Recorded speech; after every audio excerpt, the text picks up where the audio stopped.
It takes a while for people to reconcile themselves with that new reality.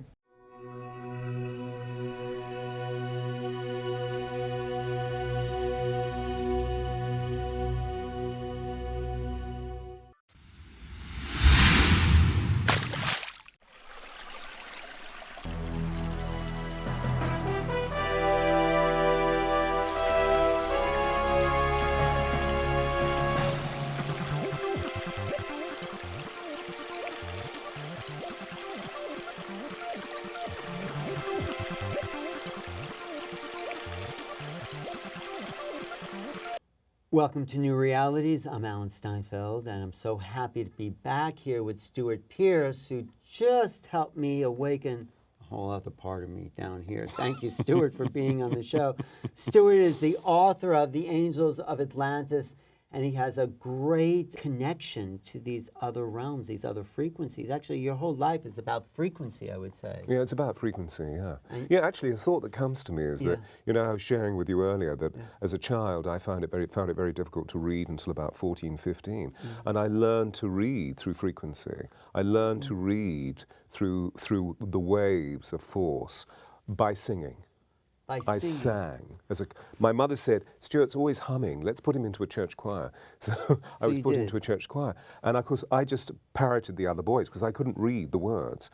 And then suddenly, on the wave of the breath, to keep the tonality of the hymn or the anthem or the psalm flowing, I suddenly began to move with the wave of the breath because I realized that I'd always seen sound. So I'm a synesthete. I see sound. You see sound? I see sound. So when someone's talking, you're seeing little... I see color as wave. You're seeing it right now? Yeah, I switch on and I switch off. You do? Yeah, You're sort of synesthetic sound person. Yeah, so it's all about frequency. It's all about wave. So when you, you're like a dolphin in a sense.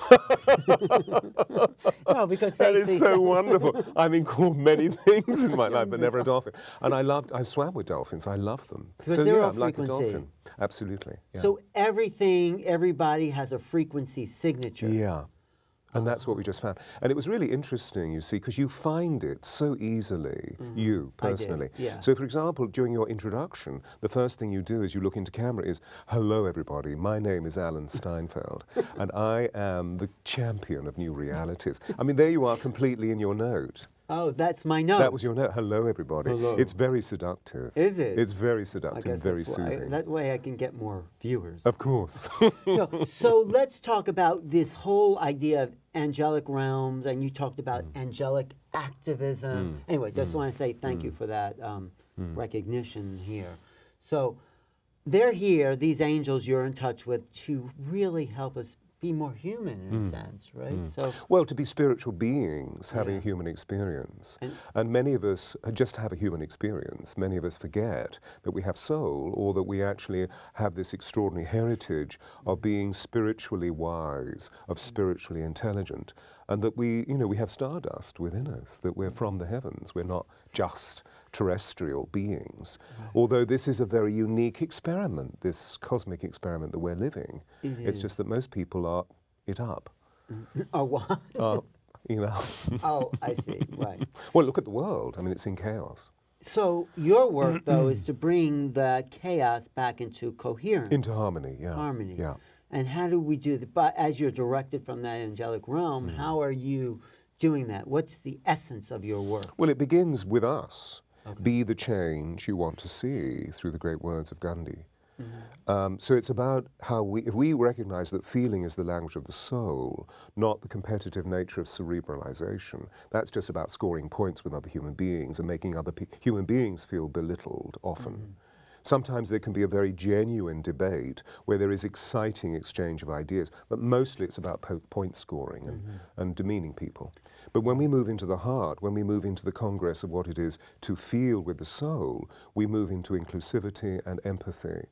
in the way that, for example, those states are being evoked by a lot of our amazing young people on this planet, and particularly within the field of the music industry. I mean, you hear Pharrell Williams always talking about empathy and inclusivity and not about point scoring with other people. Right. So if we become feeling intelligent, we automatically see ways of being able to know self, to thine own self be true, and also if we reach points of predicament or confusion, that we know what we're feeling and that we know we're not feeling good, so how we can transmute not feeling good into feeling good. Mm-hmm. Because when we're feeling something intense, when we're really suffered, we believe that all there is this, the suffering.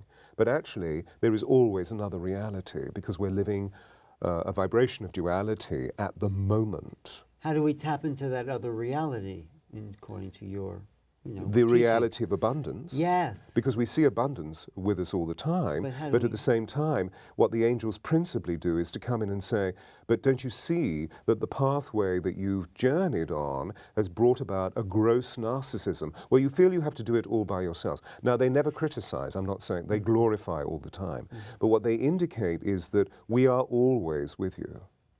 So, for example, if we start off with our guardian angel, this being of light that comes to us at the moment the inception of the sperm and the ovum spark and soul comes to us. You get your own guardian angel. We get our own guardian angel. No name, no sexuality, no gender. A beam of light that is with us all the time, helping us to manifest the soul's trajectory.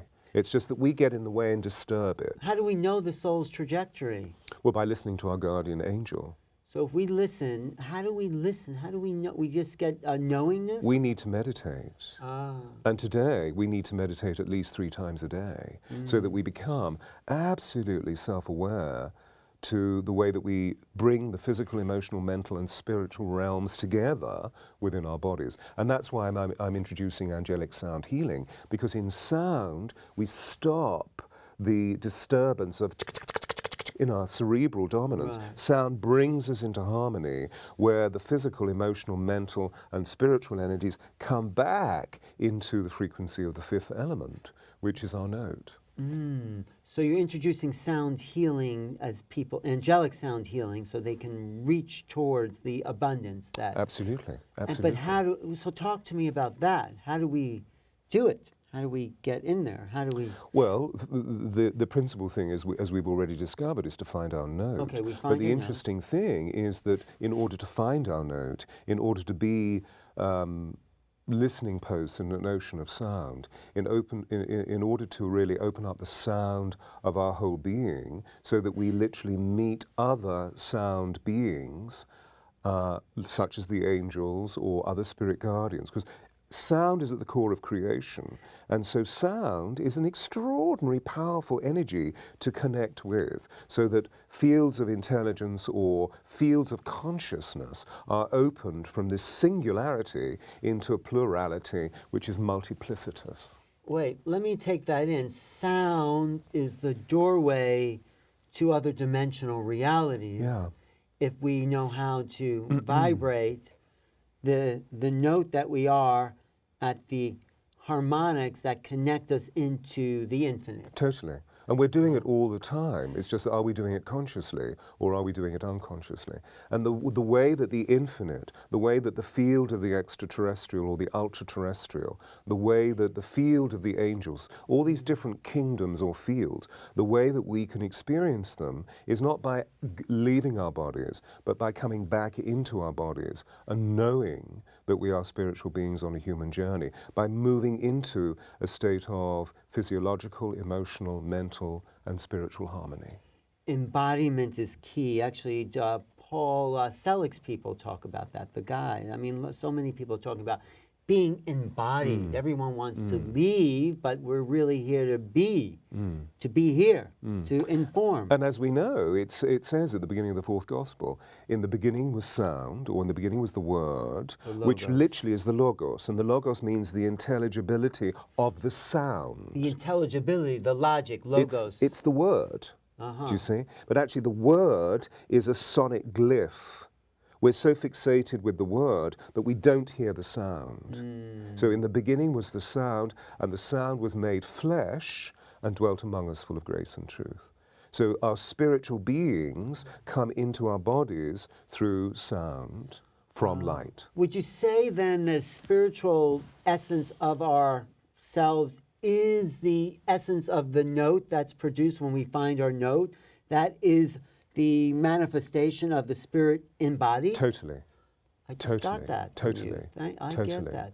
So, and all our ancients knew this, by the way. It's just that we're just remembering now. We sort of haven't forgotten, because I say these things and you say, oh, wow, yes, we know it already. So for people who didn't see the program where we talked about finding our note, it's just coming into that dropped in. So we come into this part of our bodies, which if we use the image of the Vitruvian Man that Leonardo da Vinci gave us, that we come right into the very center.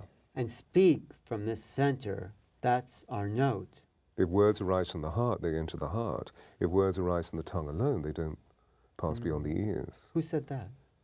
You said that. I mean, but who else said that? Was that a Shakespearean? It's a very ancient poet called Hafiz. Oh, Hafiz.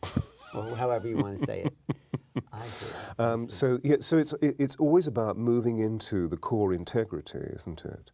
Of finding the center of our physiology, so that spirit can really rest through the whole of our being. This is when we become extraordinary human beings. So the spirit emanates from the heart. It makes sense, from the center of our... Well, I believe it's total, to be honest. It's just that we, in physical form, because this is so dense, is that we need to find points of center so that we can actually pivot our weight, which is so important to us because it stops us floating around, that we become embodied. And so obviously this part of our bodies is our center of gravity. Otherwise, if we didn't have that, we'd be floating around and feel very insecure or disoriented. But when we come to this, we know that this mechanism here is absolutely crucial.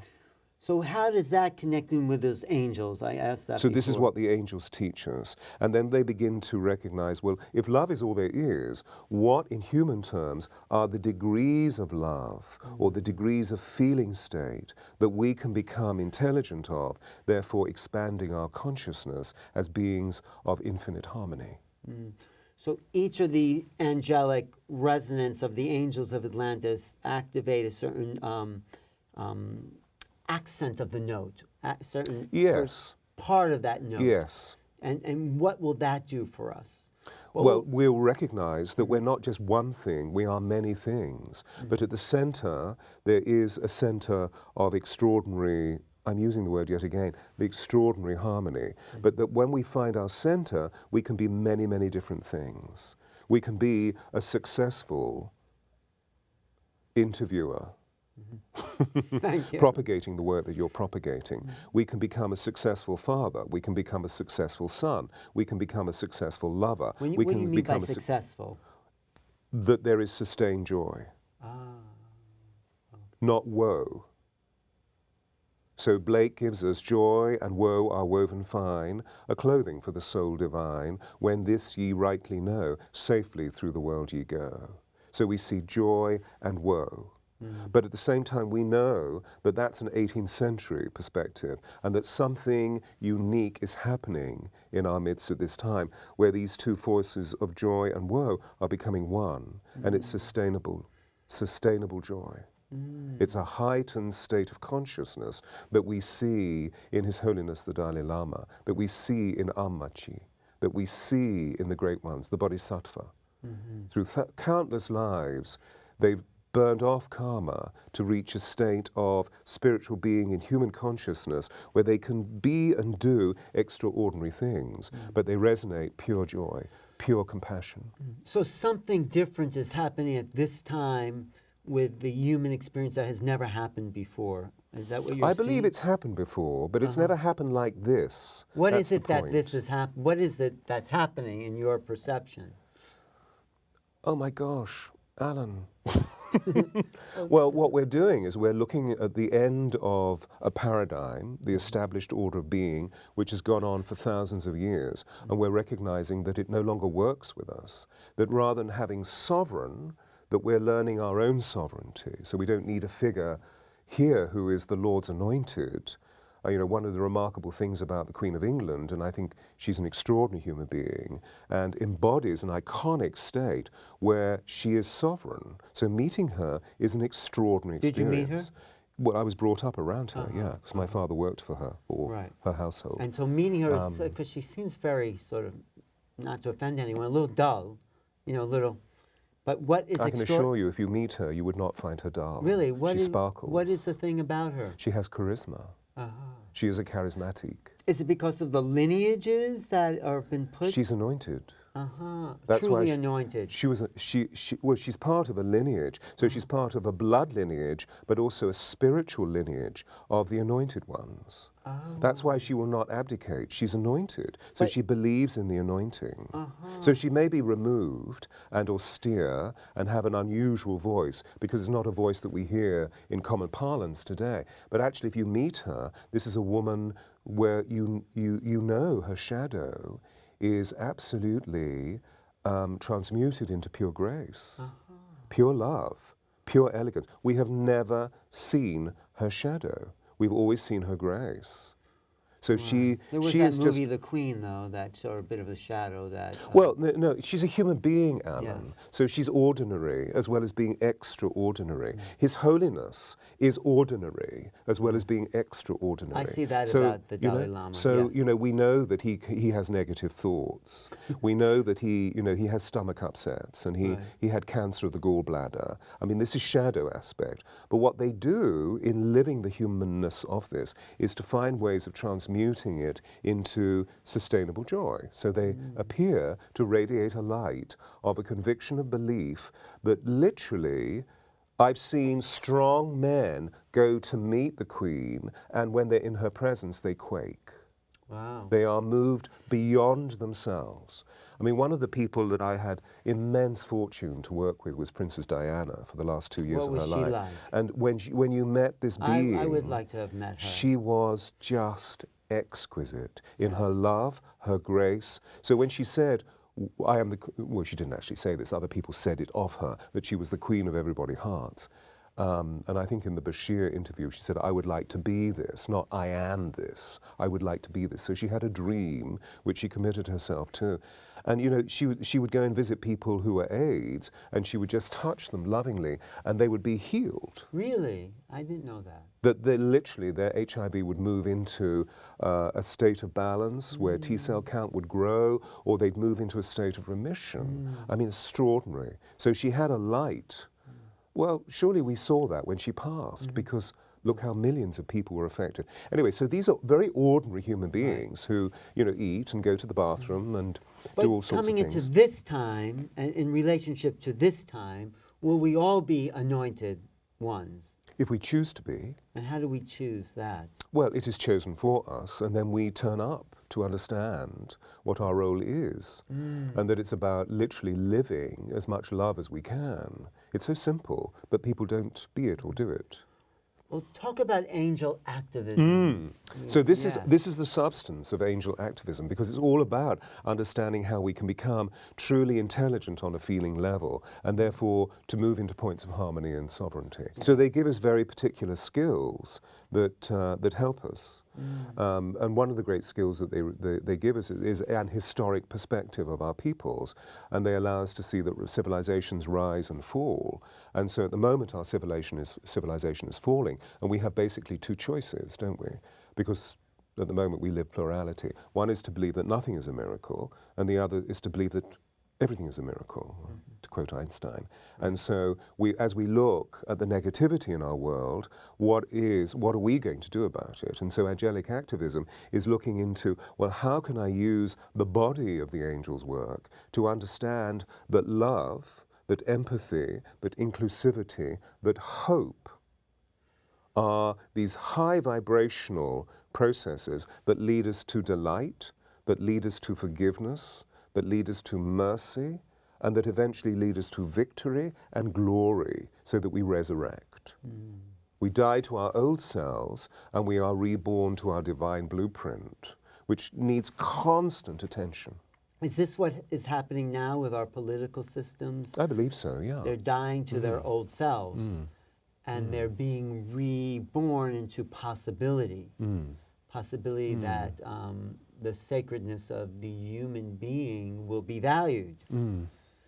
So This is interesting, isn't it? It's That's the exciting. beginning of a huge debate, because when we look into the, I don't want to mention names, but of course everybody knows who we're talking about, that there are certain vessels that appear to be immensely impure, and then there are certain vessels, particularly like, for me, the being that has just left the chosen elect position, who I believe was an anointed one, of being president, that we see behavior that is grace-filled.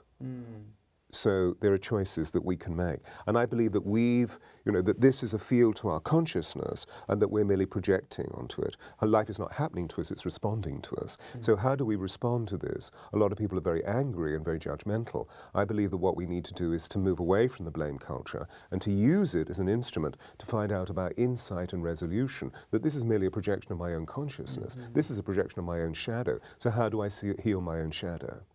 And I want to drop this in because I think this is I feel this is absolutely exquisite. That these beings of light have introduced me to some extraordinary extra and ultra-terrestrial beings.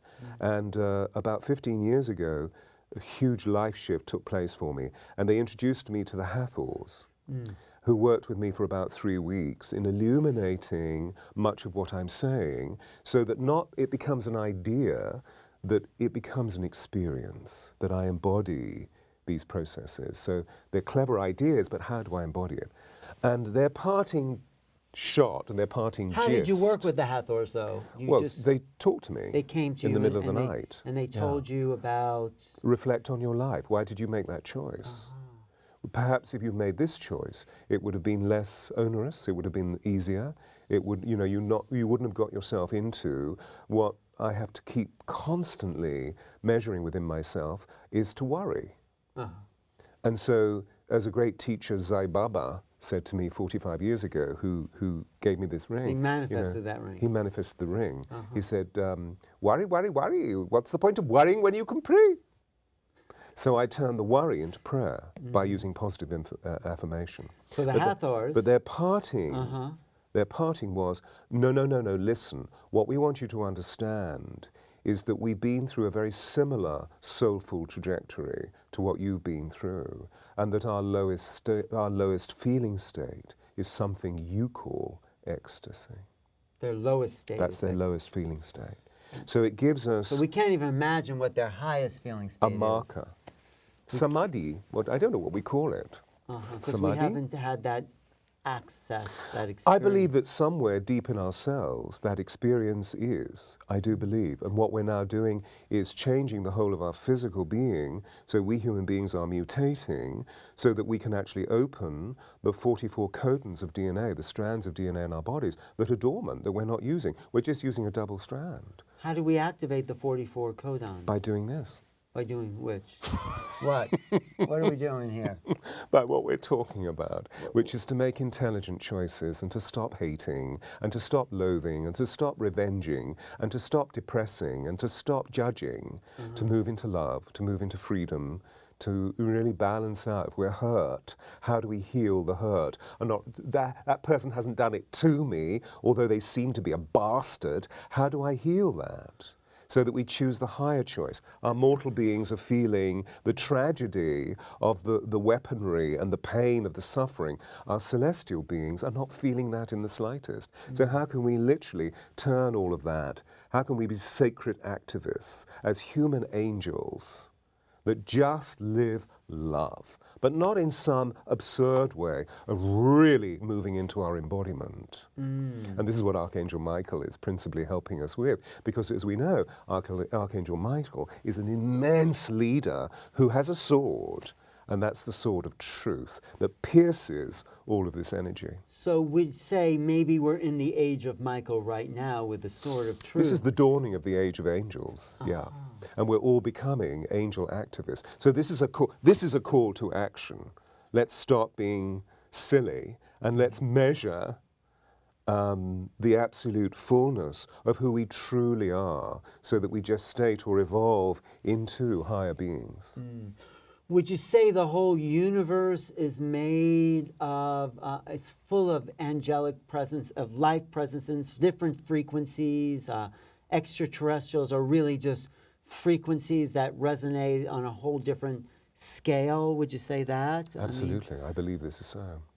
So I mean, they just apropos that point, Yes. they teach me that we're one of 24 civilizations living in the galaxy. Who teaches that? The angels of angels, Atlantis yeah. teach you that we're one of We're 20 one of 24. living in this galaxy on 3D dimensions. No. No, we're the only beings that are living 3D. The others don't have bodies. And they also say that they look on us with awe. Because We have bodies. That's nice. So they say, how did you do that? Because they don't have weight, space, or time. So they don't need to do that. But we are in resonance with those other 23 civilizations, right? You are. We are. You are. Mia, you're not. I don't know. Well, it's just that, we are, those of us that have a consciousness that is awakened, that we know that there is something very extraordinary that is being communicated to us right now from the extraterrestrial kingdoms, absolutely, unquestionably. Yes. Now, on lesser vibration, we know that the Disclosure Committee is also bringing, on a lesser vibration, is bringing it to the attention of millions of people around our world, Definitely. that the nature of extraterrestrial presence on our planet has been in secret for many, many years. But we're living in an age of transparency, largely as a result of the angelic order bringing us to this freedom of love, because love is completely transparent. We don't hide within love. So the ET kingdom, the angelic kingdom, it's all about love, but different frequencies because, say love, we think it's all the same, but it's not all the same. It manifests in different Well, love is form. all the same. It's Yes. just its manifestation is different. Let's Right. say, for example, like finding our note, that the note or the love is a prism that refracts light. And so we know that the one prism, this little quartz prism that we hang in the window, that when the one light passes through it, it becomes many lights. Right. That's the point. So we are prisms for immense possibilities.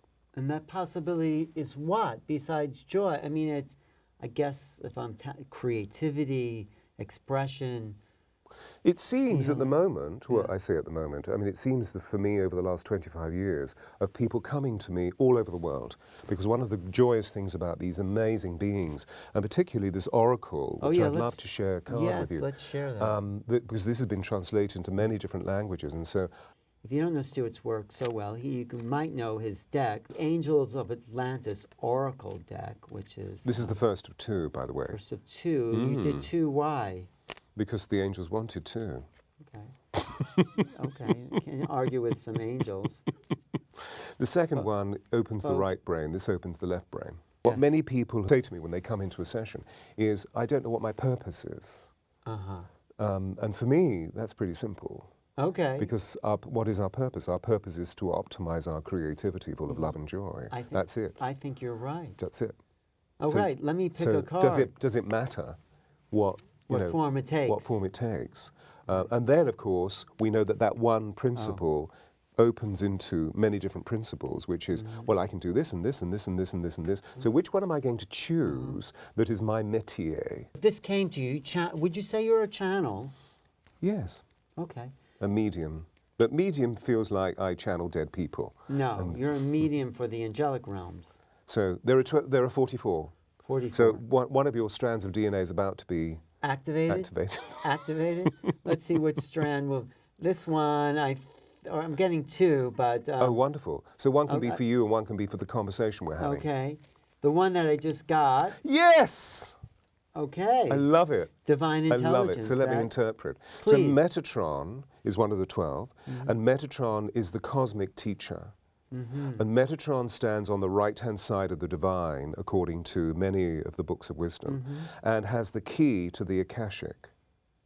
And so the card's attribution is divine intelligence. Isn't that fitting? Because Yes. actually what we're talking about are the downloads that are happening right now within us as receptors of immense information from the Akashic about where we are at in this moment of time, you and I, as we contribute to all the many people that like listening to us or being with us.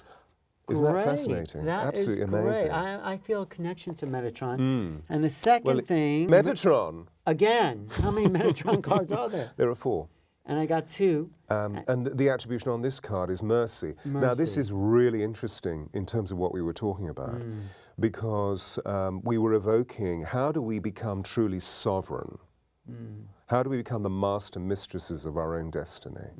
And here we have mercy, which is an action of divine grace that can be given only by the anointed ones. In other words, if we lie, if we steal, worse still, if we murder, that we can always go to a higher order for clemency, for forgiveness, or for mercy. So mercy is God-given. And what we're talking about, I believe, is the need to produce more mercy in our lives and therefore in the world. Mercy. I'm not sure. What does that mean? It's a high level of forgiveness. I've just said. So I know, but I'm trying to integrate into my everyday awareness. So when you feel that you've committed perjury, or you've been evil, doubt very much that you have been, because you're I'm sure I've had some moments. You're so charming. But when we've got that vibration within us, where do we go with it? So mercy is asking for forgiveness from the divine level. From the divine, absolutely. Not the human. Absolutely. The human being can be a representative of the divine. The anointed ones can be a representative. And so in the photograph, in the icon rather, you can actually see the vessel in the wretch who is going to the king, because the king was the Lord's anointed on earth. This is all now changing, you see. We're not appointing a king or a queen as the anointed one. We're learning that we all have the potential to become anointed ones. Let me see the rest of this stuff. I bet they're all great. I mean... They're very beautiful. Benediction and hope and friendship, compassion. Now, Safkiel's interesting. Safkiel's the angel of sacred love, who is teaching us all about ecstasy and passion. And there's, of course, compassion, which is St. Francis. So the 12 angels of Atlantis are representing 4 cards each on there? No. That would make 48, and there are 44. So there's a little bit of math that's involved. I see. And you have Michael as thought, transmutation. Yes. And so you teach people how to read these, but they're also tapping into those angelic vibrations. Well, the point is that, let's say, for example, we've experienced stress or a problem, and we can't make a choice. If we live here, we can never make a choice, because this is always saying, shall I, shan't I, will I, won't I? So we've learned that in this challenge, I'm going to come into my heart, because my heart will always know what to do, because my heart is the seat of the soul.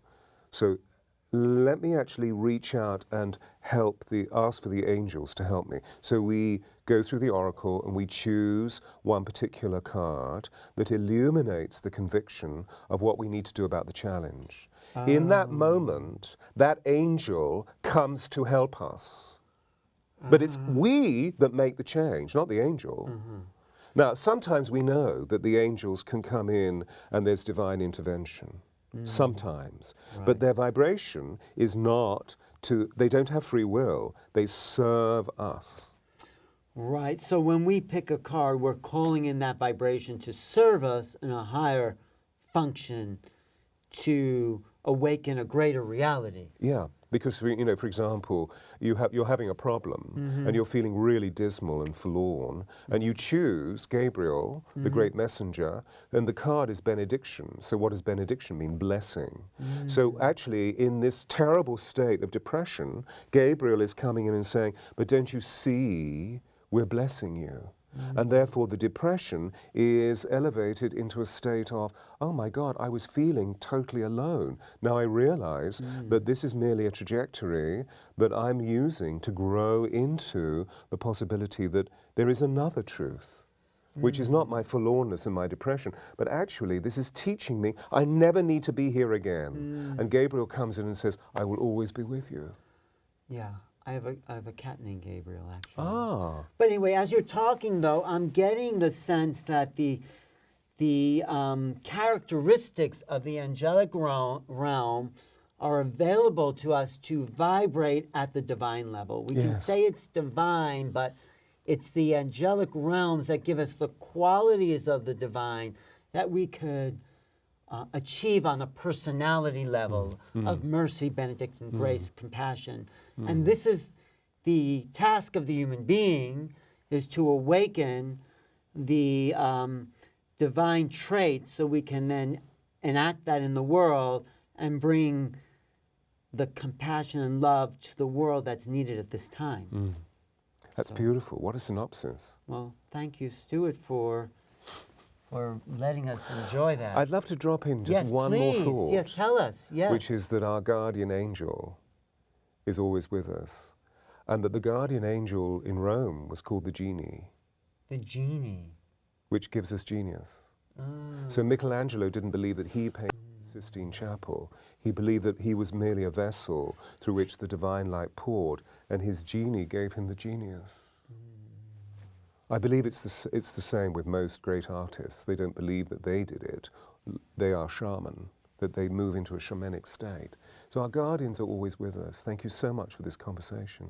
Thank you. I've had such fun. But let me just ask you, guardians, angels, and the genie, are they one and the same, or is they Our guardian angel is the genie. In Rome, the guardian angel was called a genie. We call it guardian angel, they called it a genie. In Greece, they were known as demons. Daemons. Which Daemon, D-A-E-M. but that's a ligature. It's a classical ligature, which is E in our pronunciation. But it was a good thing, the daemons. I know, we've demonized them. Socrates had his daemon. Exactly. And he But would actually, listen to that. in classical speech, in the 19th century and the early 20th, it was demon, as in Aesop, not daemon or daemon or anything. It's just that we played around with, because we're very clever with our minds. But everyone, though, has access to their genie, their genius. Of course. That's why I wanted to drop it in. Well, thank you. But it's like, but we're not listening to it. So how do we listen to our, because you're saying the guardian angel is full of creative potential then, but we're not always, although I hope, I mean, I work on being connected to that as much as I can. So let's see if the world can always be connected to that. I feel all we need to do is keep speaking, Alan. Speaking from the note. Yes. From our center. All we need to do is keep talking in this way, because we know that the heart has an energy field 5,000 times greater than the human brain. So all of these sounds and intentions and loves that we've sent forth today, all we need to do is to keep being and doing this, and then the world will change. Thank you. And thank you for this conversation and your work in the world to be a vehicle of angelic communication.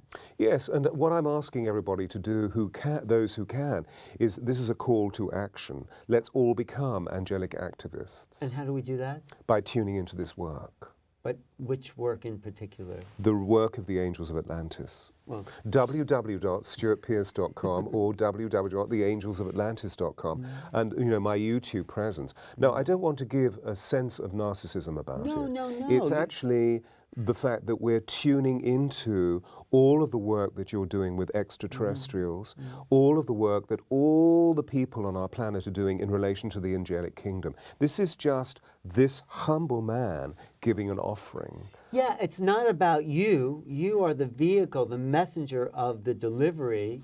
And if we can benefit, if you can benefit, if all of us can benefit, great. Why not? Let's keep talking. We'll keep talking this conversation. Stewart Pearce, Angels of Atlantis. This is his oracle deck, which is a beautiful deck, beautiful design deck. You have 2 decks. Are they called 1 and 2? No, you see, obviously I'm really into the representations, because how do you allow today people to understand what orb vibration is all about? So I've tried to actually use images that are very grounded to depict or illustrate the energy of the angel. The second oracle, they've given us their hearts. The angels have given us their hearts. And they've given them to us in sigil form. A sigil is a geometry that holds the essence of an entity. So they've given me these geometries, and I therefore designed, with the help of a graphics person, these extraordinary images where one can feel the heart of the angel touching one's own heart. Nice. So literally, people hold the card to their breasts and feel an immense radiation coming through. Great, how exciting. And there are many recordings, because obviously this is all about sound, Yes. that I've made as well. Thank you, Stewart. Thank you Bless you. for Namaste. your work, for your dedication of your life to this work, because you are then bringing the planet to this vibration. So we all appreciate that. Thank you. I've been talking to Stewart Pearce, the vehicle for the Angels of Atlantis in many, many ways. If you want to reach him, go to stewartpearce.com. If you want to reach me, go to Newrealities.com. Thank you.